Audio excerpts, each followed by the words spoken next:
السلام علیکم پیارے بچوں، کیسے ہو آپ لوگ؟ ٹھیک ہو؟ عید کی چھٹیاں گزار لی ہیں، اب ہم آگے اگلی پڑھائی شروع کرتے ہیں۔ کلاس نمبر 17 تک ہم پڑھ چکے ہیں، جیسے کہ آپ دیکھ رہے ہیں۔ اب ہم نے کلاس نمبر 18 پڑھنا ہے۔ آئیے اردو سیکھیے، آئیے اردو سیکھیے میں حروف تہجی اور عادی اشکال والی حروف تہجی ہم نے ساتھ ساتھ لکھنی ہے۔ تو ہم نے پہلے کیا پڑھ لیا تھا؟ الف اور الف مدہ، ٹھیک ہے۔ جیسا کہ ہم نے یہ طے کیا تھا کہ جو حروف تہجی عادی اشکال میں ہوتی ہیں وہ تو لکھنی ہی لکھنی ہے، اور جن کی عادی اشکال نہیں ہوتی وہ بھی ہم نے ساتھ ساتھ رپیٹ کرنی ہے، ٹھیک ہے۔ تو ہم نے پہلے کلاس نمبر 17 میں کیا پڑھا؟ الف، الف مدہ، اس کی عادی اشکال نہیں ہوتی۔ اس کے بعد ہے بے، بے کی فیملی، بے کی شکل 5 دفعہ، جس میں بے، بے کی عادی شکل، پے کی عادی شکل، تے کی عادی شکل، ٹے کی عادی شکل، سے کی عادی شکل۔ اس کے بعد ہم نے کیا کرنا ہے؟ سے کے بعد ہم نے جیم اور جیم کی عادی شکل لکھنی ہے، جیم اور جیم کی عادی شکل۔ جیم کی فیملی میں کتنے ممبر ہیں؟ 4۔ جیم کی شکل کتنی بار؟ جیم، چے،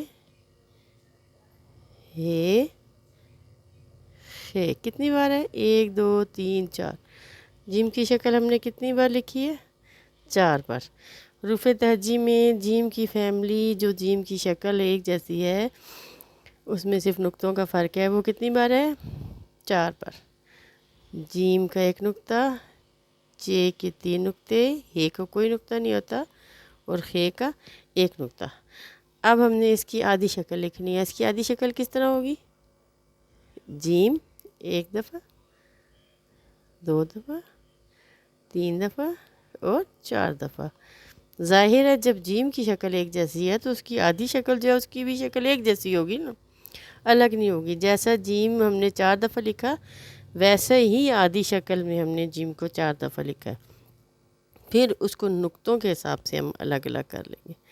جیم کا 1 نقطہ، چے کے 2 3 نقطے، ہے کا کوئی نقطہ نہیں ہوتا، اور خے کا 1 نقطہ۔ تو آج کا ہمارا سبق کیا ہے؟ جیم اور جیم کی عادی شکل، چے اور چے کی عادی شکل، ہے اور ہے کی عادی شکل، خے اور خے کی عادی شکل۔ تو ہم نے پچھلی کلاس میں الف، الف مدہ، بے، پے، تے، ٹے، سے یہ پڑھا تھا۔ آج ہم پڑھیں گے جیم، چے، ہے، خے، یعنی جیم کی عادی شکل، چے کی عادی شکل، ہے کی عادی شکل اور خے کی عادی شکل۔ تو آج ہم نے کیا پڑھا؟ جیم، چے، ہے، خے۔ اس کو اچھی طرح یاد کرنا ہے، انشاءاللہ آپ کو سمجھ آ رہی ہوگی۔ نیکسٹ ہم اگلا جو خے کے بعد حروف تہجی میں آئے گا وہ لکھیں گے، وہ عادی شکل میں ہے یا عادی شکل میں نہیں ہے، ٹھیک ہے۔ اس کے ساتھ ہی مجھے اجازت دو، بہت بہت شکریہ، اللہ حافظ۔